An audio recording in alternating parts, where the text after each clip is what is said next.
Good morning.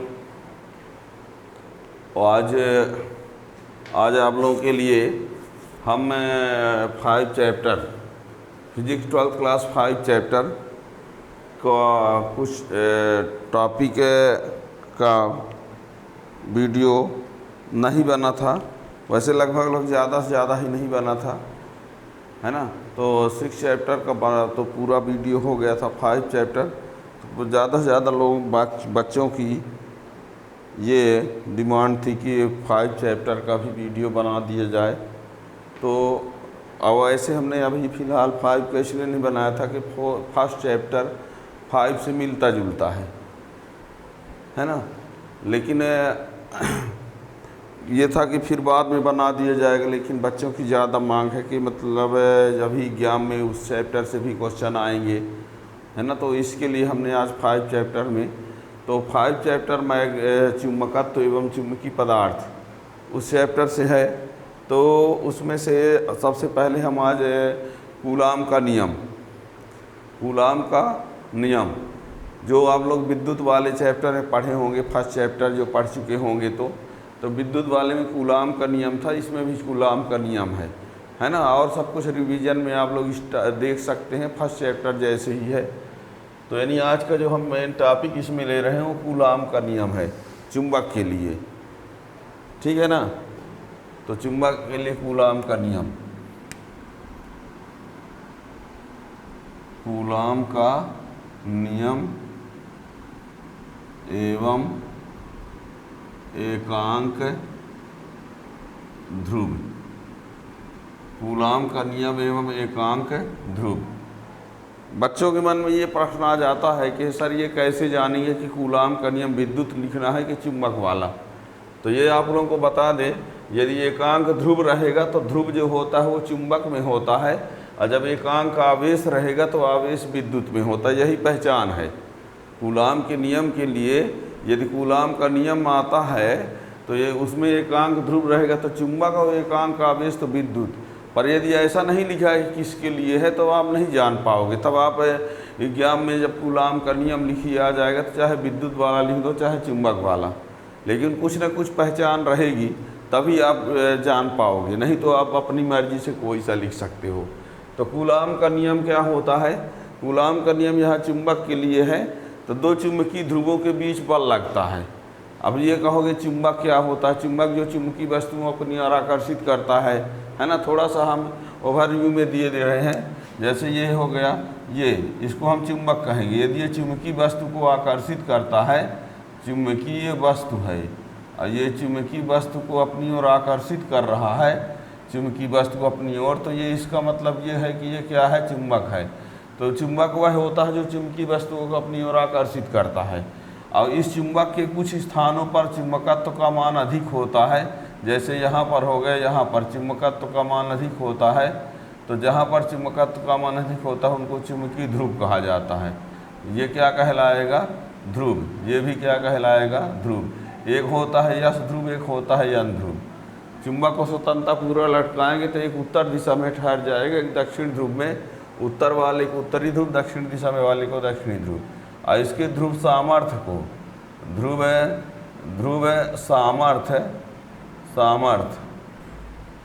यम लिखा जाता है। ध्रुव सामर्थ्य को क्या लिखते हैं? यम। इसी को ध्रुव प्राबल्य भी बोलते हैं। चाहे ध्रुव सामर्थ्य बोलो चाहे ध्रुव प्राबल्य, ठीक है ना। ये तो ध्रुव प्राबल्य को किससे प्रदर्शित किया जाता है? यम से। अब कोई ये चुंबक है, ये यश ध्रुव हो गए, ये यन ध्रुव हो गए। दोनों ध्रुवों के बीच की दूरी को प्रभावकारी लंबाई कहते हैं। क्या कहते हैं? प्रभावकारी लंबाई। और इसको प्रदर्शित किससे करते हैं? 2l से। जैसे ये हो गए एक दंड चुंबक, दोनों ध्रुवों के बीच की दूरी को क्या कहा जाता है? प्रभावकारी लंबाई 2l से प्रदर्शित करते हैं। और ये जो प्रभावकारी लंबाई होती है वो छोटी होती है वास्तविक लंबाई से। वास्तविक लंबाई या ज्यामितीय लंबाई, इसी को क्या बोलते हैं? ज्यामितीय लंबाई, ठीक है ना। ये इसकी वास्तविक लंबाई ज्यामितीय लंबाई, ये क्या होता है? प्रभावकारी लंबाई, इन सब की ज़रूरत पड़ेगी। अब ये प्रभावकारी लंबाई और ध्रुव प्राबल्य का जो गुणा होता है उसको कहा जाता है चुंबकीय आघूर्ण। ठीक है ना। यानी हम मेन ये टॉपिक हम आपको बताना है, पर थोड़ा थोड़ा बता आ रहे हैं। क्या क्या कहा हमने? चुंबक जो चुंबकीय वस्तुओं को अपनी ओर आकर्षित करता है, उसमें दो ध्रुव होते हैं। ध्रुव वहाँ होता है जहाँ चुंबकत्व का मान सबसे अधिक होता है। दो ध्रुव होते हैं, एक उत्तरी ध्रुव होता है, एक दक्षिणी ध्रुव। और ध्रुव के द्वारा आकर्षित करने की जो क्षमता होती है उसको ध्रुव सामर्थ्य कहते हैं, उसको यम से प्रदर्शित करते हैं। दोनों ध्रुवों के बीच की दूरी को क्या कहा जाता है? प्रभावकारी लंबाई प्रदर्शिित करते हैं 2l से। जो 2l का मान होता है वो वास्तविक लंबाई से कम होता है। यहाँ तक कि ये 2l बराबर 5/6 गुणे l, प्रभावकारी लंबाई बराबर 5/6 गुणे ज्यामितीय लंबाई या वास्तविक लंबाई। ये भी कभी कभी परीक्षा में पूछ दिया जाता है ना। और ध्रुव प्राबल्य और प्रभावकारी लंबाई का जो गुणा होता है उसको बोलते हैं चुंबकीय आघूर्ण। ये क्या है? चुंबकीय आघूर्ण। ये क्या है? ध्रुव प्राबल्य। ये क्या है? प्रभावकारी लंबाई। ठीक है ना। तो इनको आप जानते रहिएगा। ठीक है ना। यानी हम यहाँ कहो तो लिखे देते हैं, यम क्या होता है? ध्रुव प्राबल्य। ध्रुव प्राबल्य। 2l क्या होता है? प्रभावकारी लंबाई। प्रभावकारी लंबाई। कैपिटल एम क्या होता है? चुंबकीय आघूर्ण। चुंबकीय आघूर्ण है ना। यम बराबर होता है स्मॉल यम इंटू 2l ये, और 2l बराबर होता है 5/6 गुणे ज्यामितीय लंबाई ये। ठीक है, ये याद रखना। यम ध्रुव प्राबल्य है, 2l प्रभावकारी लंबाई है, यम चुंबकीय आघूर्ण है, और 2l प्रभावकारी लंबाई बराबर 5/6 गुणे ज्यामितीय लंबाई, यानी प्रभावकारी लंबाई वास्तविक लंबाई से कम होती है। चुंबक के ध्रुवों के बीच बल लगता है। चुंबक के ध्रुवों के बीच में क्या लगता है? बल लगता है। वो आकर्षण बल भी हो सकता है, प्रतिकर्षण बल। सजाती रहेंगे तो प्रतिकर्षण भी, जाती रहेंगे तो आकर्षण। ठीक है ना। तो इन सब बातों को ध्यान में रखते हुए हमको अब ये पढ़ना है।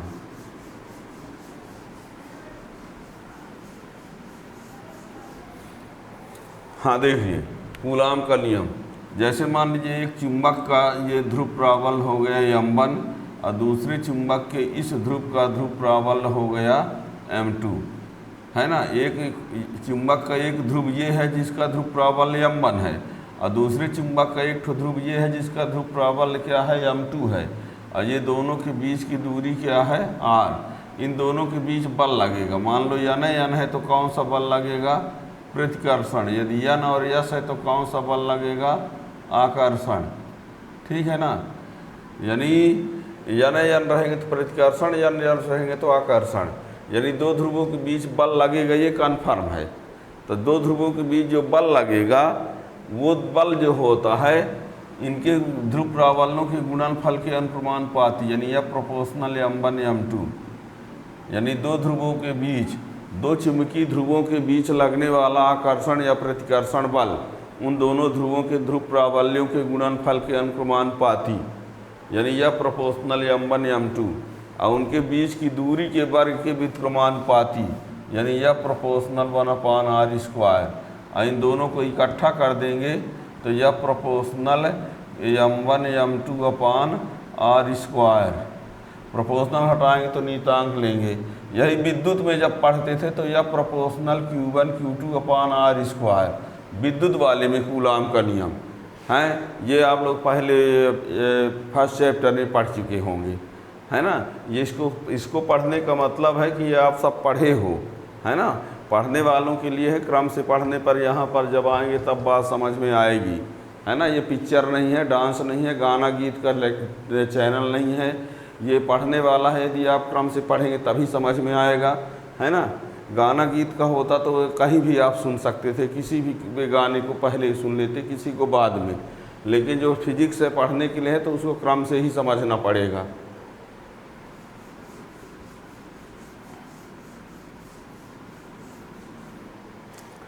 तो कूलाम का नियम, इस नियम के अनुसार किन्हीं दो चुंबकीय ध्रुवों के बीच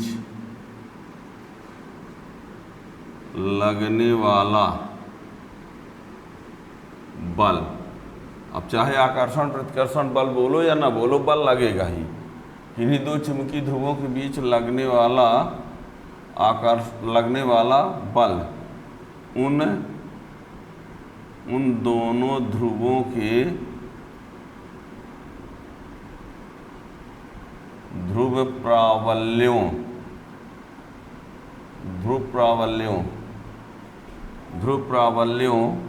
के गुणनफल के अनुक्रमानुपाती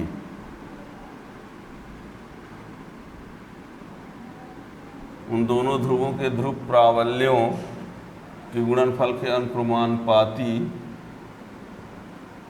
तथा उनके बीच की दूरी के वर्ग के व्युत्क्रमानुपाती होता है। ये किन्हीं दो चुंबकीय ध्रुवों के बीच लगने वाला बल उन दोनों ध्रुवों के ध्रुव प्राबल्यों के गुणनफल के अनुक्रमानुपाती तथा उनके बीच की दूरी के वर्ग के व्युत्क्रमानुपाती होता है। अर्थात यदि m1 व m2 ध्रुव प्राबल्य के दो ध्रुव एक दूसरे से r दूरी पर हैं तो उनके बीच बल या प्रोपोर्शनल m1 m2 और या प्रोपोर्शनल 1/r²। हमने कहा एक चुंबक के ध्रुव का ध्रुव प्राबल्य है m1 और दूसरे चुंबक के ध्रुव का ध्रुव प्राबल्य है m2 और बीच की दूरी है r और लगने वाला बल है F, है ना। ये हो गया। दोनों को संयुक्त रूप में लिखने पर दोनों को संयुक्त रूप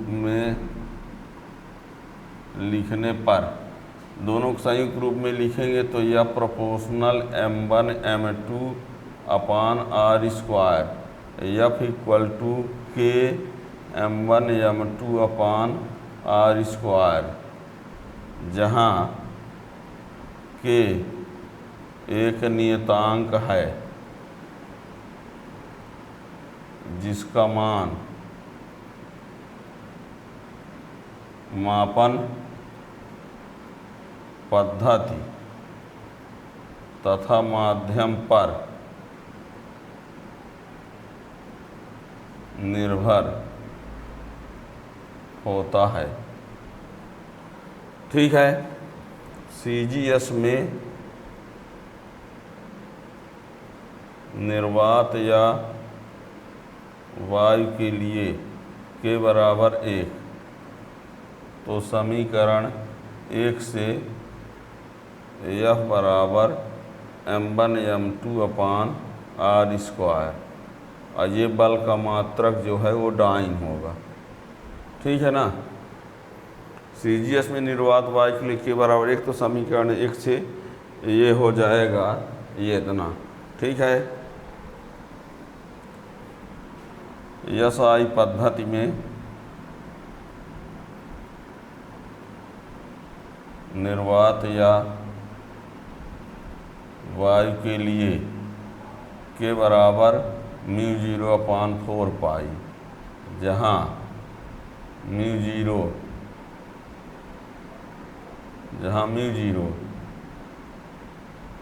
निर्वात की चुंबकनशीलता है। ठीक है ना। तब समीकरण 1 से यह बराबर μ0/4 पाई m1 m2/r²। और ये बल का मात्रक क्या हुआ, इसको रख, ये बल का मात्रक क्या होगा, न्यूटन। इसको समीकरण नंबर रख देते हैं 2, ठीक है ना। अब ये जो मान है वो CGS में निर्वात वायु का मिल गया, SI का भी निर्वात वायु का मिल गया।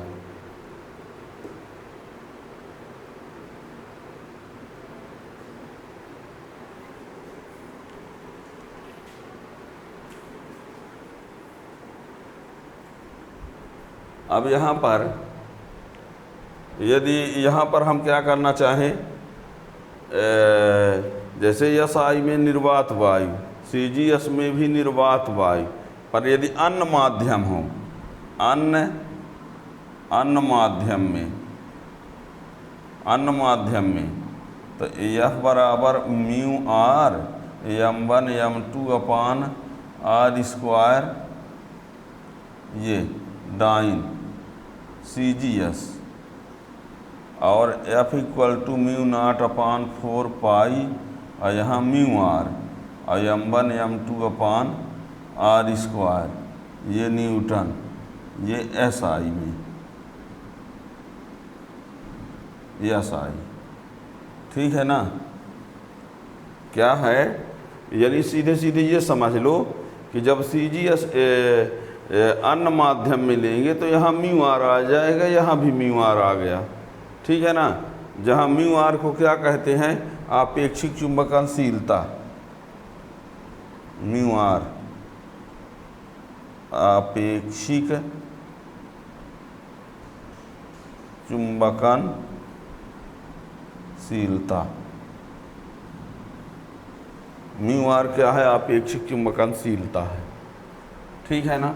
ये अब देखिए यहाँ पर ये बता दें, ये बात को समझिएगा, ये CGS में है लेकिन निर्वात वायु का है, और ये CGS में है अन्य माध्यम में निर्वात वायु के अलावा, और ये SI में है निर्वात वायु पर, और ये SI का है अन्य माध्यम में, ठीक है ना।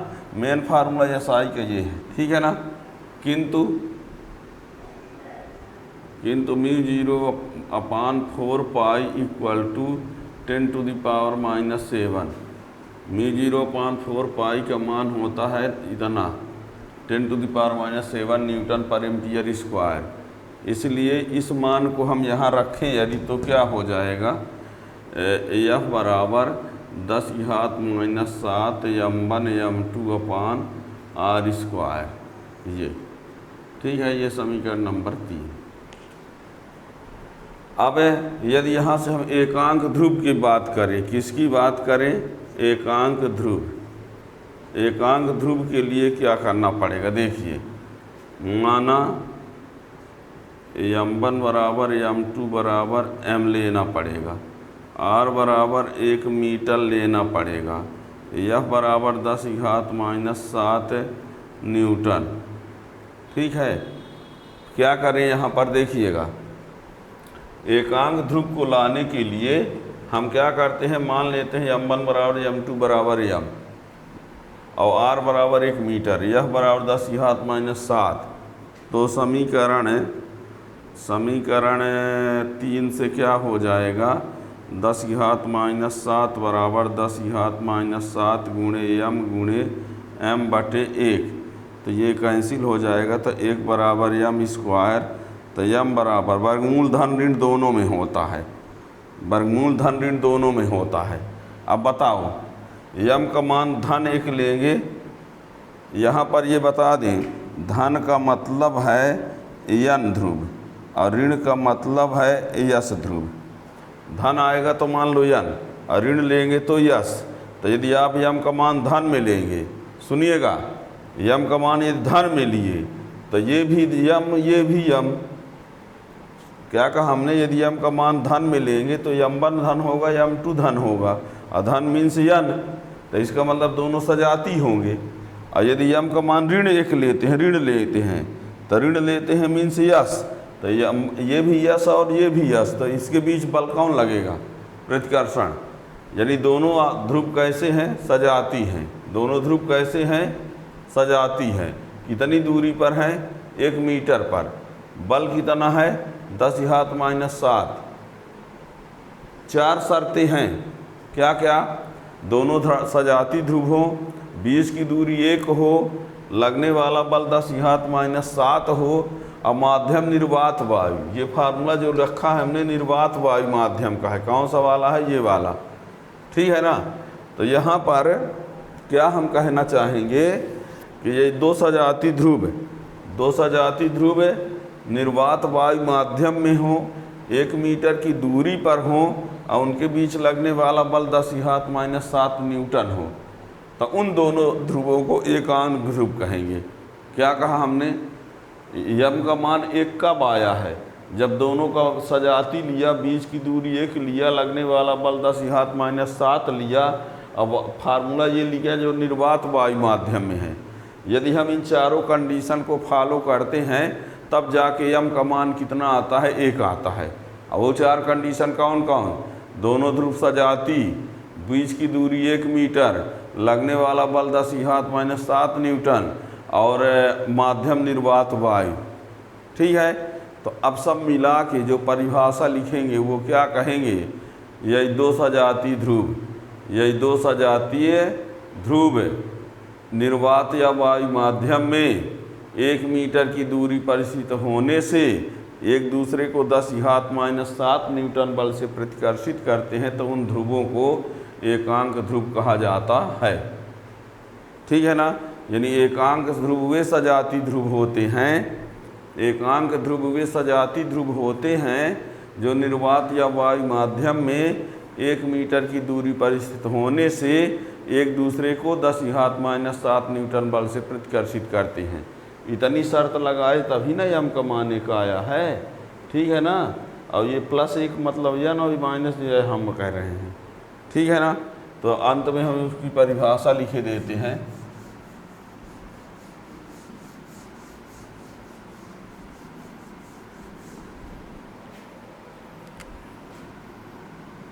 अतः एकांक ध्रुव वे सजातीय ध्रुव होते हैं, एकांक ध्रुव वे सजाती ध्रुव होते हैं जो निर्वात या वायु माध्यम में, एकांक ध्रुवीय सजाती ध्रुव होते हैं जो निर्वात या वायु माध्यम में 1 मीटर की दूरी पर स्थित होने से एक दूसरे को 10⁻⁻7 न्यूटन बल से प्रतिकर्षित करते हैं।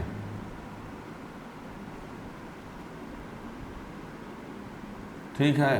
एकांक ध्रुवीय सजाती ध्रुव होते हैं जो निर्वात या वायु माध्यम में 1 मीटर की दूरी पर स्थित होने से एक दूसरे को 10⁻⁻7 न्यूटन बल से प्रतिकर्षित करते हैं। ठीक है। अब यहाँ पर इनसे जो क्वेश्चन आप लोगों से कभी कभी कर दिया जाता है वो देखिए, ये इससे जो क्वेश्चन होता है वो ये, जैसा हमने एफ सीधे आपको बता दें, एफ बराबर μ0/4 पाई m1 m2/r² ये है ना। यह हम एफ = m1 m2/r² लिख ले, ठीक है ना। ये CGS वाला है, ये SI वाला है, ठीक है ना। अब बताइए यहीं से यदि हम क्या करें, यदि m1 को क्या कर दें, m1/2 कर दें, m2 को क्या कर दें, m2/2 कर दें, और यदि हम r को भी r/2 कर दें तो क्या होगा। यदि हम m1 को m1/2, m2 को m2/2, r को r/2 कर दें तो f' बराबर क्या होगा, m1/2 m2/2 r/2 का स्क्वायर, तो ये क्या हो जाएगा, m1 m2 बटे 4 और ये r स्क्वायर बटे 4, ये 4 से 4 तो क्या आया, m1 m2 अपान r स्क्वायर, यानी क्या है, f आया, यानी f डैश बराबर f। क्या कन्फर्म हुआ कि यदि हम इन सब राशियों को आधा कर दें, इन सब को क्या कर दें, आधा कर दें, तो बल क्या रहेगा, अपरिवर्तित रहेगा। बल क्या रहेगा, अपरिवर्तित। अब यदि हम क्या करें, सबको डबल कर दें, सबको, यानी m1 को क्या लिख दें, m1 को 2m1 लिख दें, m2 को क्या लिख दें, 2m2 लिख दें, r2 को 2r लिख दें, तो f डैश बराबर f है आएगा। ठीक है। अब यदि r भर को हम r बटे 2 लिख दें तो f डैश बराबर 4f आएगा।